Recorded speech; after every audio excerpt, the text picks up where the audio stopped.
Deus abençoe todos. Gostaria de compartilhar a palavra de Deus com quem desejar assistir. Eu vou começar a mensagem com o Antigo Testamento, depois eu vou retomar o Novo Testamento. Então vamos começar com o livro de Jeremias. Jeremias capítulo 23, versículos 32 a 36. Olha as palavras do Senhor Deus, né? Sim, estou contra os que profetizam sonhos falsos, declara o Senhor. Eles os relatam e com as suas mentiras irresponsáveis desviam o meu povo. Eu não os enviei nem os autorizei, e eles não trazem benefício algum a esse povo, declara o Senhor. Quando esse povo, ou um profeta ou um sacerdote lhe perguntar qual é a mensagem pesada da qual o Senhor me encarregou, diga-lhes, vocês são peso.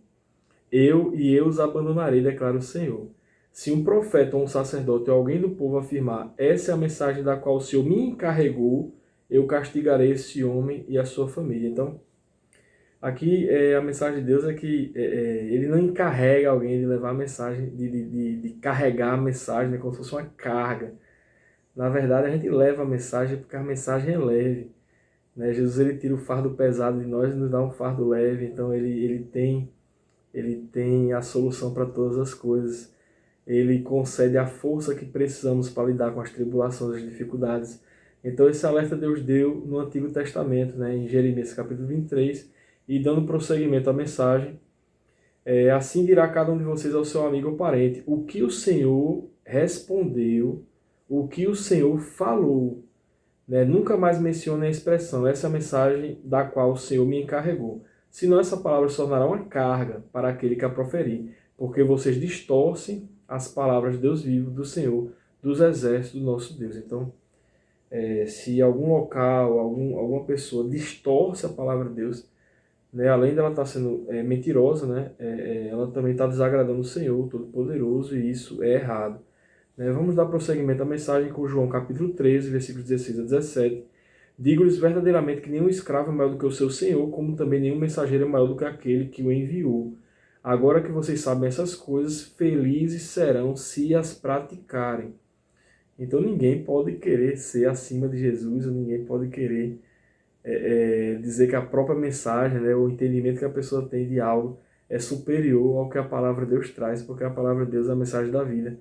Então ela é totalmente pura. Então o correto é a gente buscar seguir fidedignamente o que está escrito, para a gente não ser julgado por Deus como mentirosos, como a palavra de Deus diz. Então a mensagem de hoje, a mensagem forte de hoje vai ser João capítulo 9.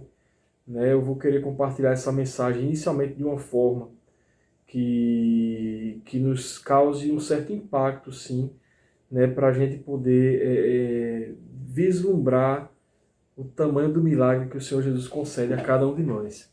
Então vamos dar prosseguimento. João capítulo 9. João capítulo 9, versículos 1 a 41, vamos iniciar pelo primeiro versículo. Ao passar, Jesus viu um cego de nascença. Seus discípulos lhe perguntaram, Mestre, quem pecou, esse homem ou seus pais, para que ele nascesse cego? Vamos ver o que o nosso Senhor Jesus respondeu. Disse Jesus, nem ele nem seus pais pecaram, mas isso aconteceu para que a obra de Deus se manifestasse na vida dele. Enquanto é dia, precisamos realizar a obra daquele que me enviou. A noite se aproxima, quando ninguém pode trabalhar. Enquanto estou no mundo, sou a luz do mundo. Tendo dito isso, ele cuspiu no chão, misturou a terra com saliva e aplicou-a aos olhos do homem. Então lhe disse, vá lavar-se no tanque de Siloé. Siloé significa enviado. O homem foi, lavou-se e voltou vendo. Então, Jesus concedeu um milagre, né, para aquele cego de nascença, né, mas ele não tinha visto, né, a face de Jesus, né, Jesus quando veio em carne. Então vamos dar prosseguimento à mensagem. Seus vizinhos e os que anteriormente o tinham visto mendigando perguntaram, não é esse o mesmo homem que costumava ficar sentado mendigando? Alguns afirmavam que era ele, outros diziam não, apenas se parece com ele. Alguns diziam apenas se parece com ele porque não tinham visto ele, né, com olhos abertos, né, enxergando. Então falaram que era parecido, mas vamos ver o que foi dito posteriormente. Mas ele próprio insistia, sou eu mesmo. Então, como foram abertos os seus olhos? Interrogaram-no eles. Ele respondeu, o homem chamado Jesus misturou terra com saliva, colocou-a nos meus olhos e me disse que fosse lavar-me em Siloé. Fui, lavei-me e agora vejo. Observem que aquele homem que foi curado, que recebeu do milagre, ele testemunhou exatamente como tudo aconteceu. E esse é o objetivo de nós cristãos, né?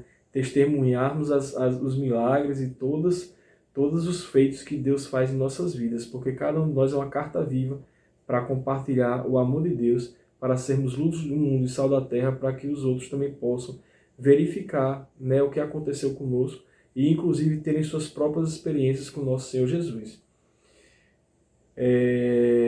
Eles lhe perguntaram: onde está esse homem? Não sei, disse ele.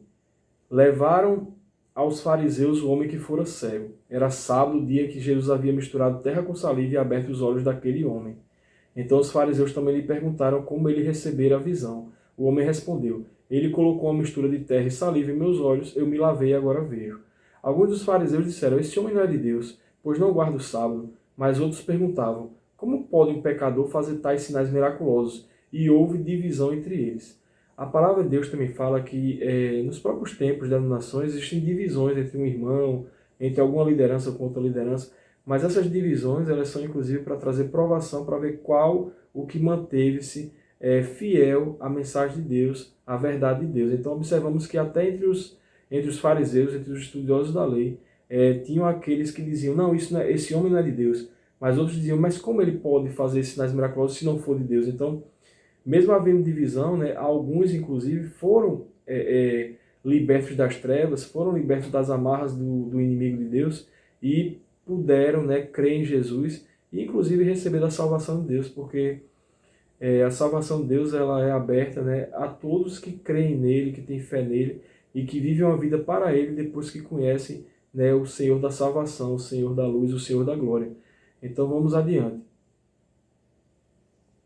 Tornaram, pois, a perguntar ao cego: que diz você a respeito dele? Foram os seus olhos que ele abriu? O homem respondeu: ele é um profeta.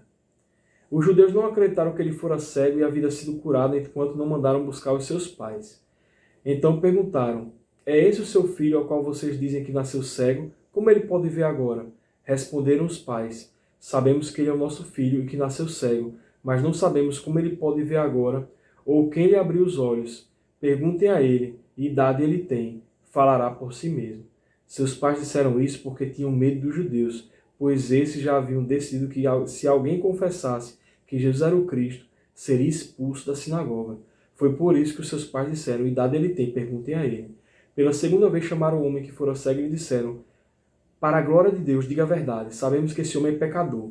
Ele respondeu: não sei se ele é pecador ou não, uma coisa eu sei, eu era cego e agora vejo.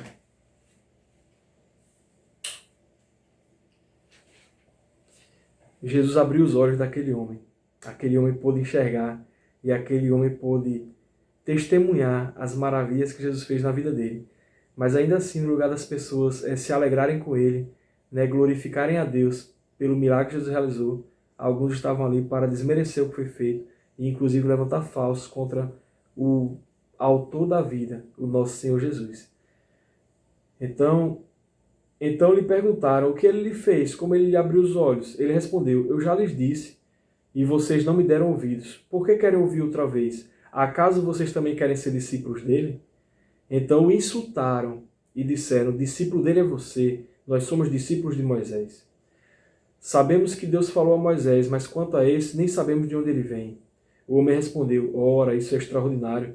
Vocês não sabem de onde ele vem, contudo ele me abriu os olhos. Sabemos que Deus não ouve a pecadores, mas ouve ao homem que o teme e pratica a sua vontade. Ninguém jamais ouviu que os olhos de um cego nascesse tivessem sido abertos. Se esse homem não fosse de Deus, não poderia fazer coisa alguma. Diante disso, eles responderam: você nasceu cheio de pecado, como tem a ousadia de nos ensinar? E o expulsaram. Jesus ouviu que haviam expulsado e, ao encontrá-lo, disse: você crê no Filho do Homem?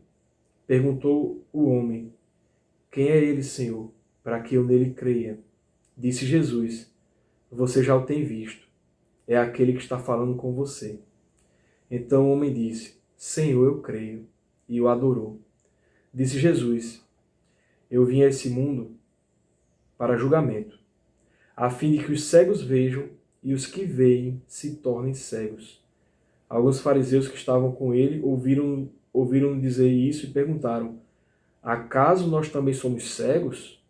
Disse Jesus: se vocês fossem cegos, não seriam culpados de pecado. Mas agora que dizem que podem ver, a culpa de vocês permanece. Então, mesmo nosso Senhor Jesus ele vindo em terra, né, transbordando de amor, né, muitos conspiraram contra ele, né, e ele passou por tudo que passou. Mas não foi em vão que tudo aconteceu, para tudo existia um propósito. E esse propósito foi dado por Deus.